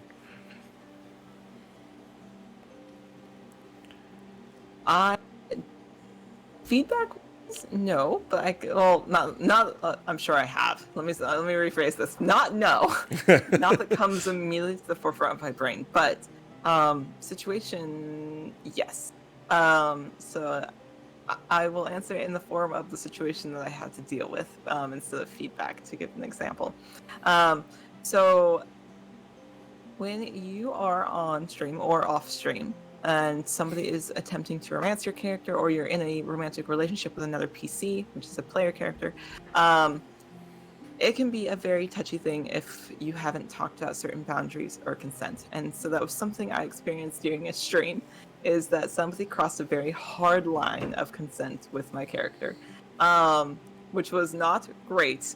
They said a couple of different lines that somebody would say if they were from a very toxic relationship of what they had stated to my character. And it was something that threw me so for a loop that I could not remember what I had responded with on stream. It was in character, it was correct, but Ivy was freaking out and disassociated hard from that situation. So it is some things like that that really would throw me for a loop, of having to have the tough conversation of, hey, that was a really weird thing because a bunch of people saw it, and then they messaged me to make sure I was okay. It was a very weird, I mean, 30 to 40 people on stream saw it happen. It was not a small number. And so things like that will really throw me for a loop. So it comes back to that whole thing of communication and making sure that you're communicating those boundaries. Things like that. That is the one that always sticks out in my mind. Is the thing that has thrown me always for the biggest loop during a game, was that unexpected interaction that kind of came out of the blue. Did it change the way you kind of approached situations in the future? Yeah, it did. It was it was one of those things of I hadn't had a character romance, especially on a stream. And so it changed the way that I went about my next romance and character, which was a very like slow burn to that point of very early on making sure that we were checking in with each other or sending each other Discord messages while we were playing of, hey, I would really like to do this. Is this conversation okay to have? Can I give this character a gift, or can I do this? And making sure that we were doing check-ins instead of suddenly springing it on somebody of, hey, I would like to do this thing. And sometimes you don't need all that. Sometimes the interactions are very natural. But it has put a caution to it of me making sure that if we have these things, is that okay? And in my expectations in session zeros with my players, now it's, hey, are you okay with being hit on? Are you okay with your character being flirted with? Or PC relationships, and setting those expectations very early on, because it soured a lot of my experiences with this person and with that character for a while. And so that was kind of the biggest one that always sticks out to me. Okay.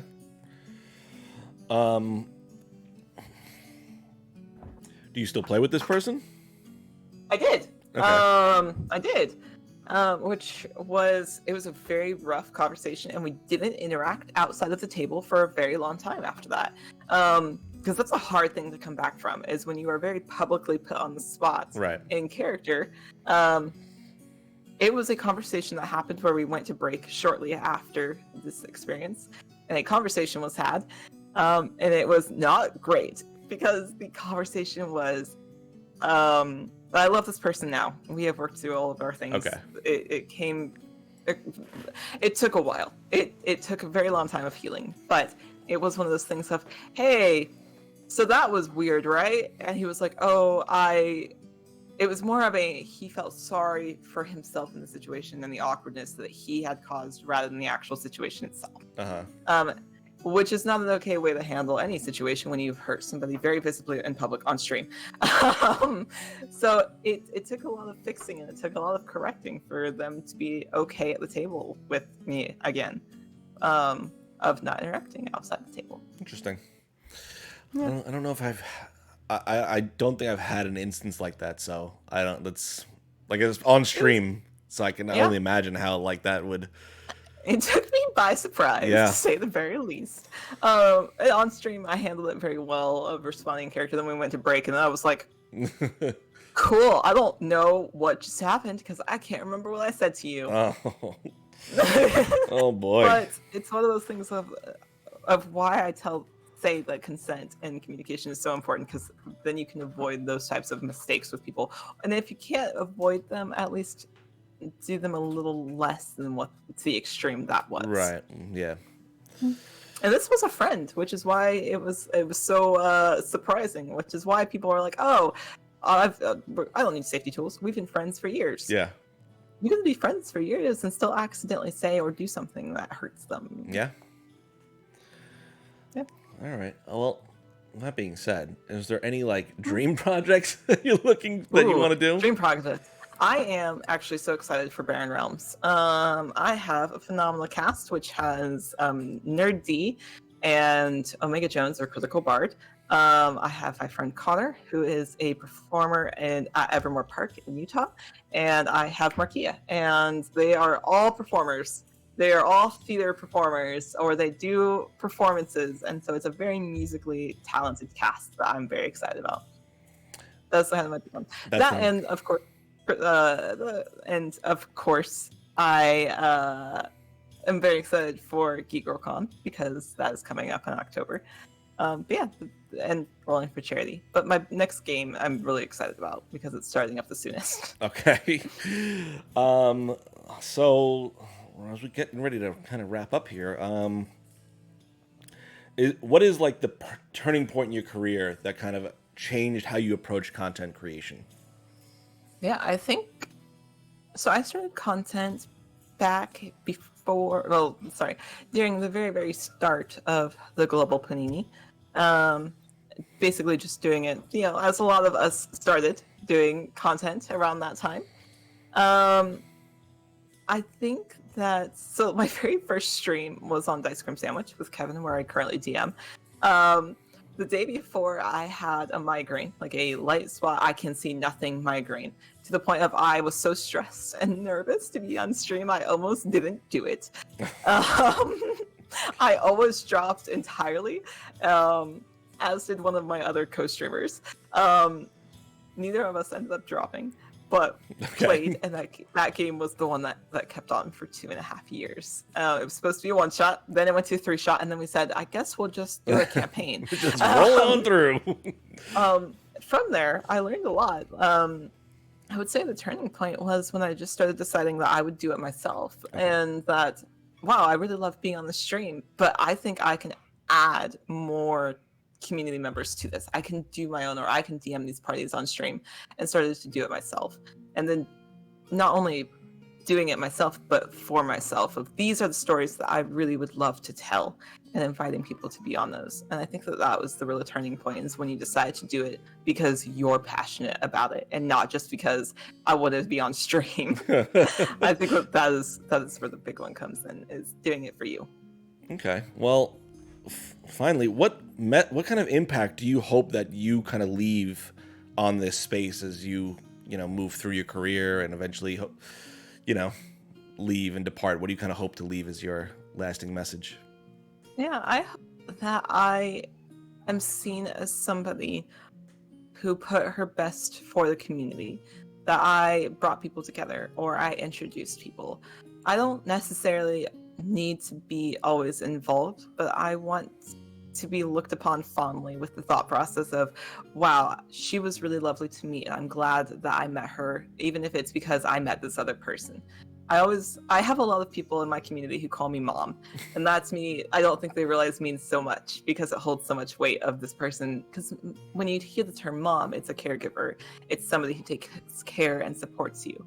And so I always want to be seen as the person who supports all of my community in any of their endeavors, or is there to back them up if they need me. And that's kind of what I hope I leave behind, is that sense of community, that sense of care and support. Okay, well, that's amazing. Yeah. I think that's a great, something really nice to want to leave behind. Yeah, that's kind of my big one. All right, well, we're going to open it up to community questions. If anyone has any questions they'd love to ask Ivy, by all means, start putting them in the chat. While those start to come in, we're going to start our dicey questions segment. So, Ivy, I need you to go ahead and roll a d20 for me. Sure. I'm going to use my ducky d20. Hold on. I have a d20 that I got from Gen Con, from one of our sponsors for the CritAwards that I bought. That's a chunky d20 with a duck in it. So I'm going to roll that one. Oh, I rolled a 2. Okay. We've already talked a little bit about it. So what is your favorite franchise? My favorite franchise is Doctor Who. Okay. What about Doctor Who? Through and through. I love David Tennant. He is my favorite actor. I've met the man. He's wonderful. I just love David Tennant, and I love the story in Doctor Who. I love time travel. I started Doctor Who in 2005 when it first came back with New Who, and have loved it ever since. So, Doctor Who. What is your least favorite franchise? I'm not a big Rick and Morty person, which is really funny considering it's got time and travel as well. That's a bold one. It's fine. It's just not something I really enjoy watching. What is it about it? I don't know. It's probably the attitude that Rick has. I think it just goes against who I am as a person too much. Okay. I'm like, we are opposites. My arch nemesis. My arch nemesis. I'll reference it on occasion, but I think just as a fandom, I'm not really involved or don't really appreciate the fans in it either. But, yeah. Okay, so go ahead and roll another d20 for me while those questions start to come in. Yes. Oh, 13. 13. Let's see here. Favorite version or depiction of time travel? Doctor Who. Doctor Who. But I think not quite time travel, but Sliders was always a fun one. Just the alternate reality. The old Sliders. I really loved watching Sliders. I'm old enough to remember that show. I love Sliders. I used to watch that with my dad all the time, and that was just one that I really liked. It's not necessarily time travel, but kinda in a weird sense. So, that one. Okay. Give me one more roll, then we'll start jumping into these questions. 14. PC or console games? Ooh, PC. Unless it's Kingdom Hearts and then PlayStation. Okay. Are you Play- playing Baldur's Gate 3 right now? I am not. I will be when it comes out on console, only because my partner wants to play on console. But Okay. I am a PC gamer. I am currently playing Stray Gods, which has Eric Ishii Yes. and Ashley Johnson and Laura Bailey and all of them. So that is what I've been currently playing. How is that? I am one achievement away from 100% because I am an achievement hunter with certain games, and so it's really good. The music in it is gorgeous. Yeah. They did a phenomenal job. Hermes is a trans they them, which is really cool to see that depicted so naturally. It just happens in conversation, and you don't think anything of it. Persephone is gorgeous and it's a wonderful spin on the type of character that she is. Won't spoil it for anybody playing, but it's very different. And Pan is just an incredible character, and I romanced him first. Apollo is like a sad golden retriever. Like, that's kind of how Apollo is, instead of like his arrogant depiction in mythology. So it's they spun a bunch of it on its head, and I really like it. Okay. Yeah, that's lovely. I was one of the ones I'm like, I don't know, how does the game play? Like, is it like a I can't even... It's kind of like a choose your own a little bit of when you play it, it'll give you options of how you want to respond. And then if you take like the charismatic route, it'll have certain songs associated if you heavily lean towards that route, or have the very straightforward angry route where it'll like give you the option to punch Athena in the face. Like it just depends on which one. But yeah, it plays like a choose your own. Okay.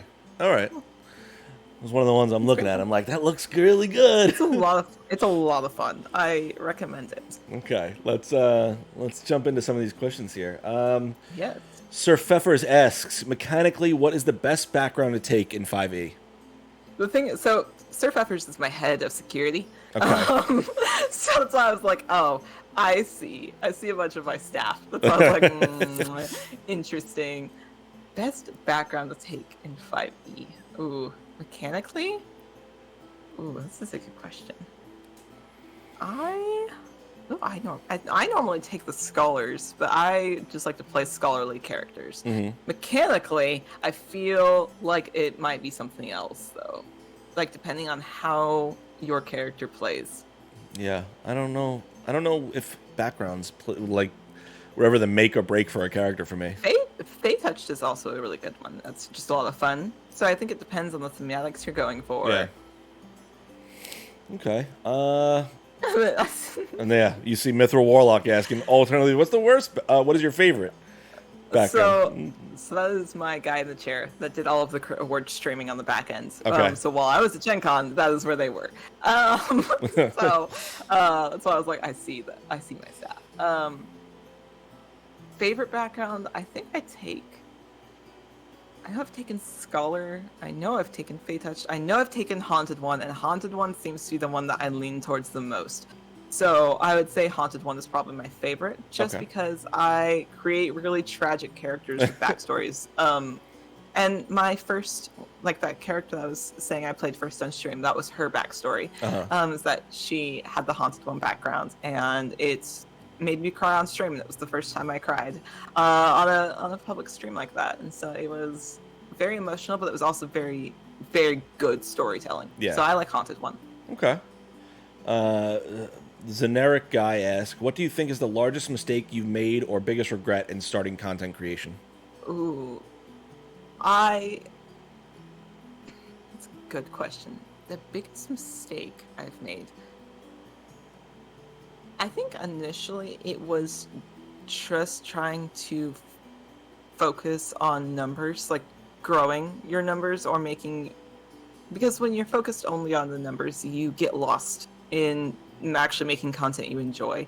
And so in the beginning, I think it was kind of that of, wow, I can see growth in my numbers. That's great. What can I do to further that? And that can be done in a very healthy way. I don't feel I did.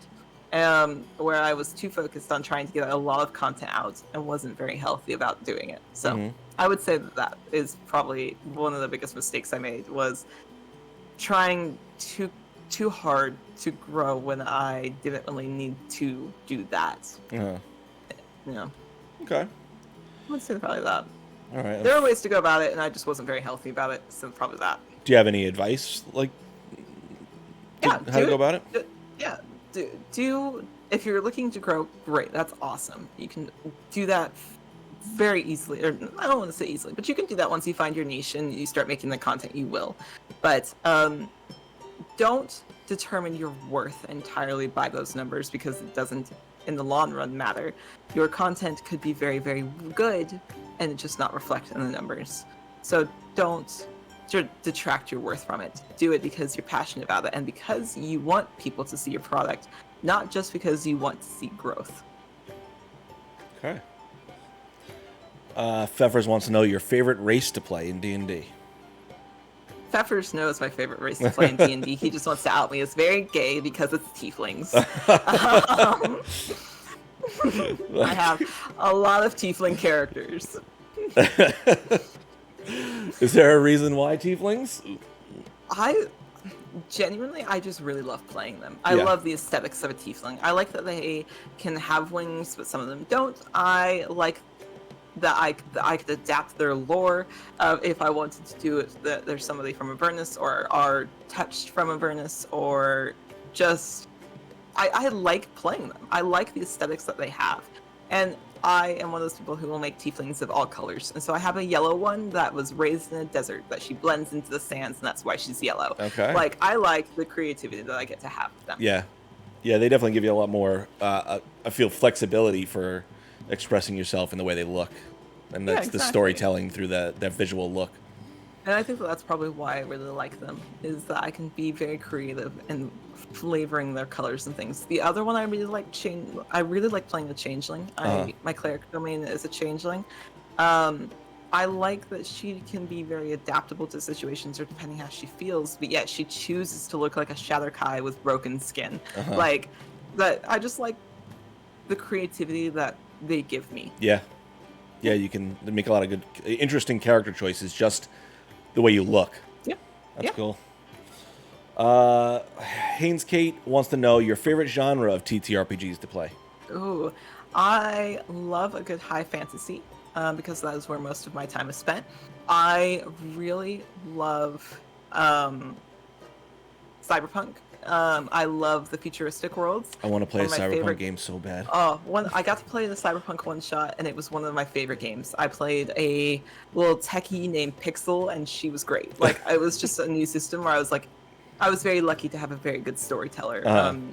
Petra, who is one of my players on Cataclysm Children, was my GM for it, and they're very good with the body horror, but not making it overly body horror. Right. It just feels like I tell all of my DMs to kill me because I don't want them to ever be scared of if a character of mine dies.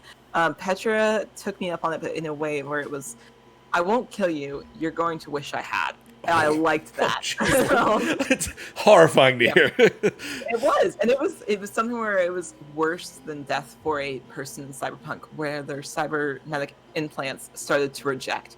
They couldn't upgrade in a world that moved on without them. And I was like, that is the worst ending. Holy mackerel. Yeah. And so I love Cyberpunk. I love it. If I had to go with something aside from that, I would probably say Cyberpunk. Okay. You ever been to Neotropolis? No. Yeah. I only know about it because some of our players are big in Neotropolis, so I've heard about it. I've seen videos. I want to go so bad. I have not gone. Yeah. But and I just love vampire because I'm a gothy person. But I spend most of my time in fantasy. Yeah. Yeah, it's good to stretch those legs into some other systems every once in a while. Yeah, which is great. I love a good indie system. Yeah. Our creative director, Jemboree, wants to know something you would be really excited to see happen in the TTRPG space. Dream big, no limits. Ooh, I would love to see happen. Ooh, good question. I think something really fun would be if more TTRPGs did crossovers, as if we got to see like Hunter's Entertainment do something with Kobold Press and do like a supplement, like something like that would be really fun, of mixing supplements. And not just GMs doing it, but making like an official guide. That would be cool. Like certain systems, even if they're indie, combining and making different The indie multiverse. supplements with each other. Like that would just be so much fun. It's like, give me thirsty sword lesbians in my cyberpunk. Like that would be so much fun. But having an official guide for it would be cool. I think that's something I would really love to see, is more collaborative things. This is just what you need, more ideas for you to start businesses with. Yes. Write that down. Oh no. Write that down. Yeah, that's something I would like to see, is I think more collaboration. I understand needing to have your company separate from things, but I think crossover things are also really fun. Yeah. There's a future for it, I'm sure. Oh, I'm sure. Pfeffers, again, wants to know, what was the most frustrating achievement to unlock in your achievement hunting journey? Ooh. Oh, that's a good question. I think... I'm trying to think of what has eluded me so badly. I know I used to be really bad about Kingdom Hearts on like the PlayStations and things like that, and Xbox, because Kingdom Hearts is my favorite video game. And so like anytime I struggle with a Kingdom Hearts thing, any of those achievements stresses me out, because like I love that game so much and I've played it through so many times that if I struggle to do something, it frustrates me. So probably any of those. Yeah. Yeah. All right. Damiano Danger Doodle, the other owner of New Age Geeks. Good name, He wants to know, what sort of collaborations do you want to do with NAG in the future? This is us putting you on the spot. Guess what? No, this is great. This has been great. I've enjoyed this immensely. Like, you all can get a hold of me anytime. I'm happy to do any TTRPGs and or anything. Awesome. I love collaborations. Haynes Kate wants to know, do you prefer plot-driven or character-driven stories? Ooh, I like starting off with plot-driven, and then as I get backstories for my players, then it's character-driven. Or I will make sure to incorporate certain things that are character-driven. Like a major one was I included a point in one of my worlds where the mom was an employee. Like the character hadn't seen their mom in so long because they had been in prison. This was during Pure Havoc, that somebody their mom had to go on living without their child, who had been like this provider because they were a thief. And so it was her having to get a job. And so she was a barista in the coffee shop. And that was going to be like the whole interaction of how she saw her mom again, of her being confused why her mom was working there. Yeah. Well, she had to find a way to provide for herself. And so this is where she is. So it's things like that, like little things of I get to throw in little things. Mm-hmm. Yeah. So, one of the BBGs for my very first campaigns that I ran on stream, it was the bad guy was the parent of one of the characters, who she gave me a full amnesia backstory. So she had no idea. So it just depends. So I like to focus on characters. So the way I create my campaigns, I'll come up with like my plot line, and then I'll get all my backstories from my characters, and I'll branch everything off of that plot line. Some things don't necessarily connect. Yeah. Is that the same for you? Yeah, I will have a start and an end. Everything else is pretty blank. Like, I'll have general structure, yeah. But it's like, cool, and I can put these things here, and these things here, and these things here, and eventually they'll all come together in the end. That makes sense. So, yeah, I'm kind of the same way. So you don't have the timeline broken down per, because I am the worst DM ever. I have no notes. I have my storyline in my head. I have my cities planned out, and it's fucking, let's wing it, bitch. I have a Google Doc of all of my homebrew world cities and things like that, of what might be there. But I've left some of them specifically blank so that people that come in and play can add them to their backstory as whatever they need to be. And so it's like, hey, I need like a backwater kind of farmy town. It's like, cool, this blank one can be that. Congratulations, Great. This is yours now. Signs this town. So, yeah. Oh, all right. See, I'm not the only one. No, Some people make fun of me like, how do you have no notes? I have very few notes. I have sticky notes all over my desk of like things I've written down very quickly and hurriedly. Of this is an NPC's name. Great. Sometimes I'll have them prepared because I like to make hero forges as reference Yeah. models. But like sometimes I'm like, oh, I forgot you would need a blacksmith for this. Oh, Yeah. Guess I'll make some blacksmiths. Yep. Okay. Let's see here. Generic guy wants to know favorite non-dice based TTRPG. Ooh, non-dice. That's a good question. Ooh,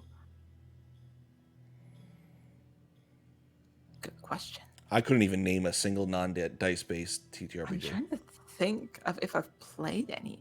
My first thought was Honey Heist, but I used as D6s. I know there's what's it called? It's like it's raccoons something, but I think it might be dice based. It's basically like this thing of raccoons living in a wizard tower, and that's a lot of fun. But I think it might be dice based. Okay.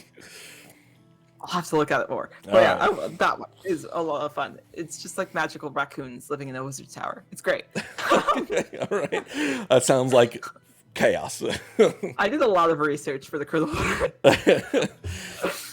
All right. Well, that is going to bring us to the end of Investigation Check. I want to thank you so much, Ivy, for this amazing conversation. It's been an absolute pleasure to get to learn about you and the immense amount of things you're working on.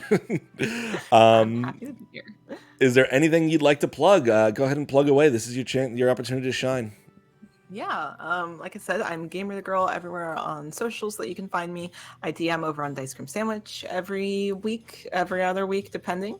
I have the CritAwards and all of that on basically just CritAwards. We come up as the only search, I think, at this point. Yeah, at least we come up first. Then that's great. I have Rolling for Charity that's coming up November. I have Rolling for Charity is coming up in November. Geek Girl Con is coming up October 7th and 8th. So if you're in the Seattle area and you would like to attend, you can go to geekgirlcon.com. If you're looking to participate in the Rolling for Charity stuff, just keep an eye out for volunteer stuff. And when we are doing that, it'll be November 18th and 19th. So the week before American Thanksgiving. Yeah, I have a bunch of other games I'm sure that'll come up on Dice Cream Sandwich. So, and then just, the CritAwards next year at Gen Con. Okay. Well, yeah. That is going to bring us to the end of this. I got nothing else. You got anything else for us, Ivy? This has been great. Thank you for having me. Thank you for coming on. It was an absolute pleasure. Yeah, that's all I got. All right. If you've missed this or missed parts of this, we will be up a week from today on YouTube, new_age_geeks. You can catch the entire VOD there. Ivy, thank you so much. All you geeks, thank you so much. We love you guys. Good night.